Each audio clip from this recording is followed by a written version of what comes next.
สบายดีฮะขายยังทางนั้น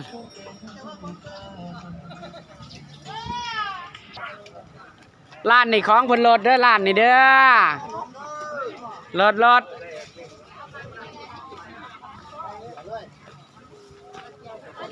กินยังสิแซ่บกินยังสิแซ่บ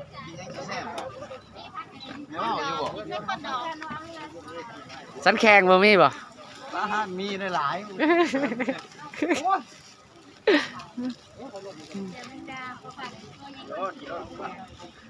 หมักพร้าวเด้อหมักพร้าวเด้อหมักเล่นก็มีเด้อพอบักหลังก็โพดว่าพอหมักอันนี้ก็พอหมักอันนี้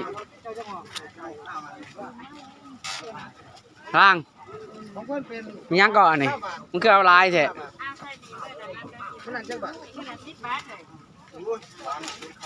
มาเด้เลยค่ะมาเลยค่ะมาร้านนี้ซื้อสดจ่ายสดเด้อบ่มีเส้นเด้อเส้นบ่ได้เด้ป้ายเส้นเอาออกแล้วยังเด้อ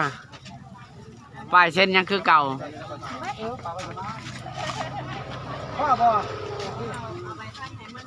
ไม่ข้าวถูกหัวพัดหมักข้าวถูกหัวว่ามือที่โทรมาได้ไทยเอ้ย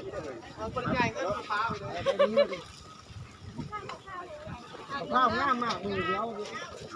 อยากยังก็ซื้อเอาเด้ออยากยังก็ซื้อเอามึงยังกันนะมังมี่ใครสิขายสันแข็งให้มังมี่ขายสันแข็งตัวใดเอาลุมมาเลยแก้มเบยยิ้มดิ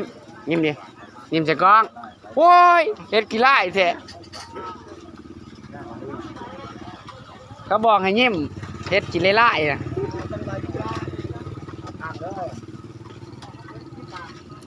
หมักเผากินฟรีเด้อกินแล้วจ่ายเงินเด้อ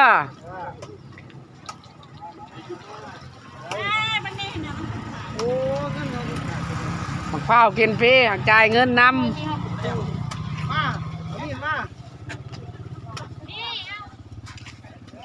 ก่อยโฆษณานี่คอยได้ยังวะคอยยังบ่ได้ยังเลยย่างไปย่างมาอยู่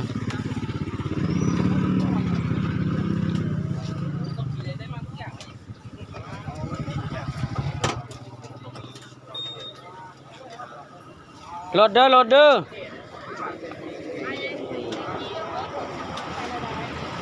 มายังก่อนมากว่าเคยกินมากว่ามาซื้อกว่าได้พี่น้อง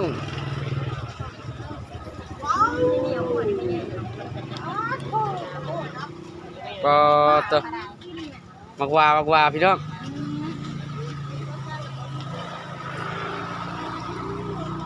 มาว่าไปว่ามา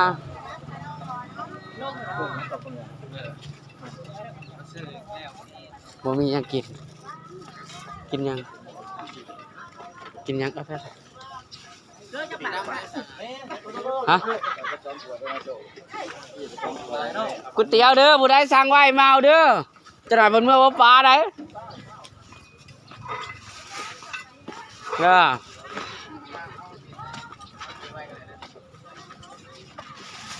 แน่แซ่บๆบ่มีบ่ยังต้มยำไก่5 บาทปอเป็นแต่แซ่บแต่พี่น้องแซ่บมาเด้อทางนี้เสียงกุดโขกกับแห้งอ่ะ50 บาทจ้ะแซ่บคือเก่าบ่ต้องเว้าหลายมะพร้าวตำยังจ้ะตำชั่วเอาเผ็ด3 เม็ดพ่ออันนี้มัน4 เม็ดตำยังอันนี้ตำปิ้งไก่แซ่บคือเก่าพี่น้องเอ้ยมื้อนี้มาเด้อแม่นบ่โอ้ยได้ล่ะครับผมขอบคุณครับ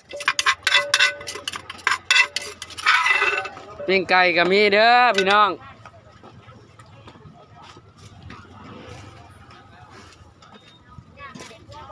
เด้อโอ้ย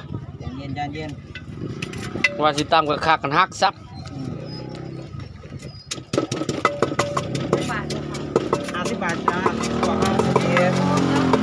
ครับผมใส่รถโอมนะฮะอะไรไหมจ๊ะ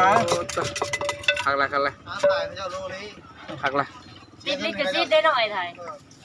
ต้นที่กระชิดเราได้บ่ค่ะ เขาบ่ได้ให้ได้มั่วตัวเด้อ เรา จะ สั่งรายได้เราบริได้ยังไงเจ้า เจ้ายา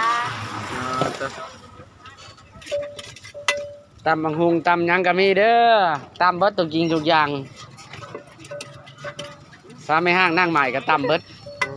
ไปมั่วตัวนั่นเงยพ่อเริ่มจากโบดังแล้วเขาจะ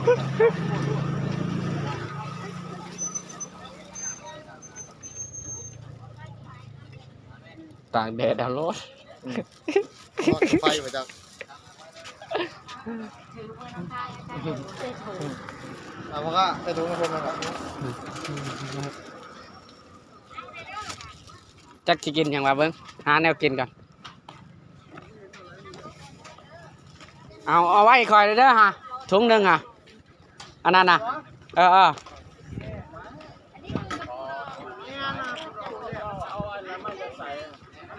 กินข้าวเนี่ยหน่อยหนึ่ง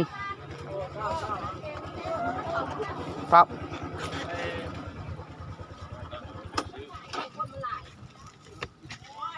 หยุดหยุดหยุด ถอยกลับ คอยว่าอยู่นี่แสดงว่าขามเจ้า นี่ดิ นี่ดิเอาคอยได้น้ำเลี้ยงของอยู่โอ้ยตัวนั้นหรอก มักกะโพดเด้อพี่น้องแซ่บๆคือเก่า ไม่ละสู้กระตุก โอ้กระทบก่อนเดี๋ยวจะสิไปปลา นี่หยัง เอานี่เอา ใช่ เอาเงินมา ขอบใจ นี่ขอบใจเพื่อน ไปแล้วมัน 15 บาทเองหวานหน่อยมึงพูดผมเบิดหลายแล้ว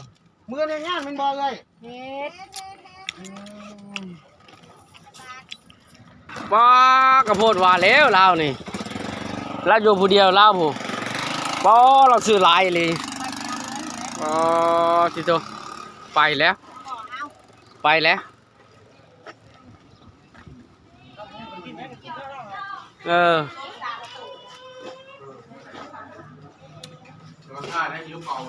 ฮะน้ำทายยังงูปอมีไปนะปอ